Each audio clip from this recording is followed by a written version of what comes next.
এখনো তুমি আটা করছো?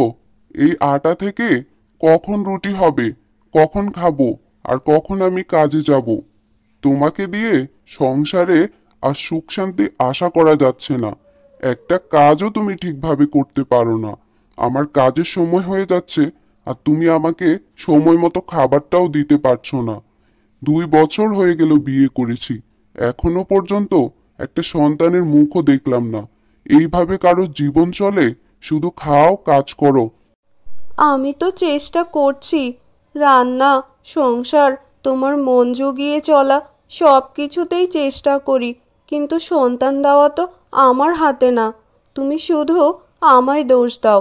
একবারও ভাবলে না আমি ভেতরে ভেতরে কতটা ভেঙে পড়ছি? সংসার তো শুধু সন্তান দিয়ে টেকে না, ভালোবাসা, সম্মান আর বোঝাপড়াও লাগে। এই কথা আর কতদিন শুনবো? গ্রামের লোকজনকে মুখ দেখাতে পারি না।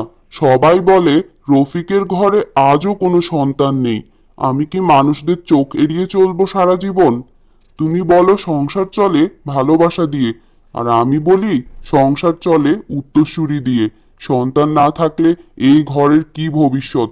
তুমি কষ্ট পাও আর যাই করো, আমি সিদ্ধান্ত নিয়ে ফেলেছি, আমি আরেকটা বিয়ে করব। যা বলার তুমি বলে দিয়েছ।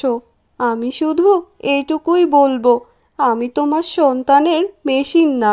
আমি একটা মানুষ, যার অনুভব আছে, যন্ত্রণা আছে, সহ্য করার সীমা আছে।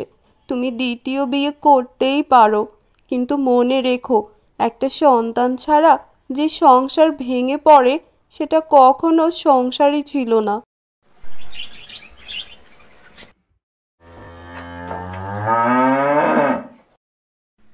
তোর এখনো খাওয়া হয়নি? আজ যেখানেই যাই সেখানেই শুধু দেরি। কি রে রফিক, তোকে এত বিমর্ষ দেখাচ্ছে কেন? সব ঠিক আছে তো? কি আর ঠিক থাকবে বল? 2 বছর হয়ে গেল বিয়ের, কিন্তু আমার ঘরে এখনো কোনো সন্তান নেই। নাজমাকে আমার খুব বিরক্ত লাগছে। এখনো পর্যন্ত না দিয়েছে কোনো সন্তান, না ঘরের কোনো কাজ সে ঠিকভাবে করে। তুই তো বলতিস নাজমা খুব ভালো মেয়ে। ভালো হলে কি হবে? সন্তান না থাকলে সংসার কিভাবে টিকে থাকবে? আর তাছাড়া গ্রামের মানুষ নানান রকমের কটু কথা বলে। আমি এসব আর শুনতে পারবো না। তাই আমি সিদ্ধান্ত নিয়েছি আমি আবার বিয়ে করব। কি বলছিস? কাকে বিয়ে করবি তুই?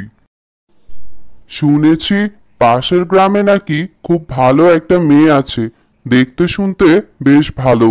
ভাবছি ওই মেয়েকে দেখতে যাব। দেখে যদি ভালো মনে হয় তাহলে বিয়েতে রাজি হয়ে যাব। রফিক, তুই ভেবে চিন্তে সিদ্ধান্ত নে। এই সিদ্ধান্তের জন্য পরে তোকে আফসোস করতে হতে পারে। সিদ্ধান্ত আমি নিয়ে ফেলেছি। যেভাবেই হোক আমি সন্তানের মুখ দেখতে চাই।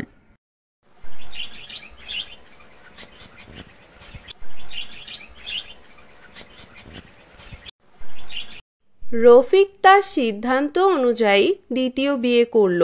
তা দেখে নাজমার মাথায় যেন আকাশ ভেঙে পড়ল। নাজমার কাছে মনে হলো সন্তান না হওয়ার থেকেও এই যন্ত্রণা যেন আরো দ্বিগুণ।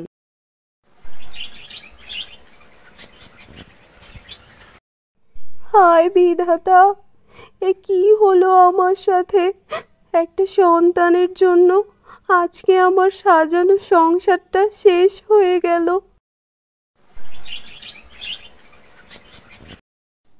কিরে বন্ধু, বিয়ে করেছিস 8-9 মাস হয়ে গেল, তা মিষ্টি খাওয়ানোর ভয়ে সত্যি কথাটা বলছিস না?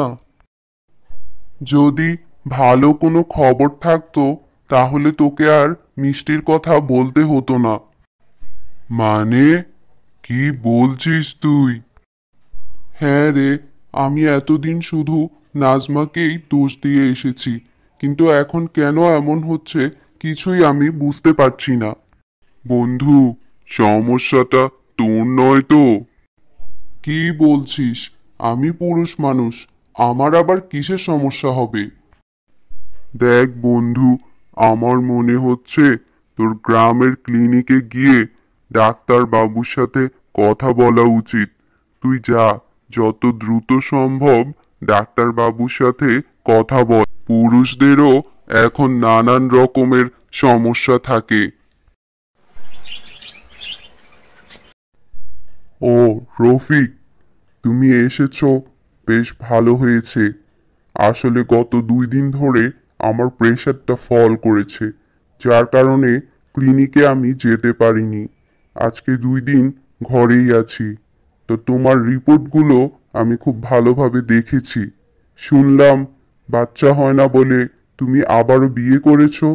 তুমি কি জানো বাচ্চা না হওয়ার প্রধান কারণ হচ্ছে তুমিই কোনোদিনও বাবা হতে পারবে না।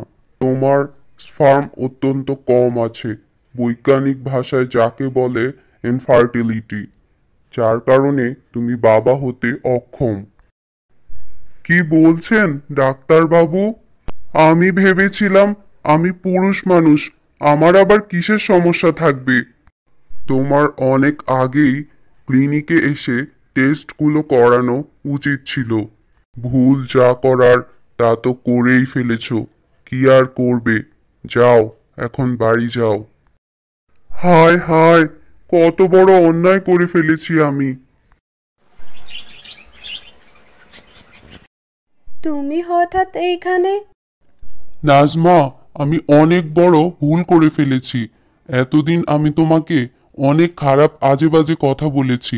আসলে আমি নিজেই সন্তান জন্ম দেওয়ার জন্য অযোগ্য, কিন্তু তোমাকে আমি এজন্য সব সময় দোষারোপ করে গেছি।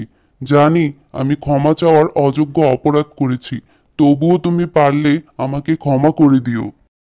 ক্ষমা তো তুমি পেয়েই গেছো। আমি তো সেদিনই সব ছেড়ে দিয়েছি, আশা, ভালোবাসা, স্বপ্ন, সব কিছু।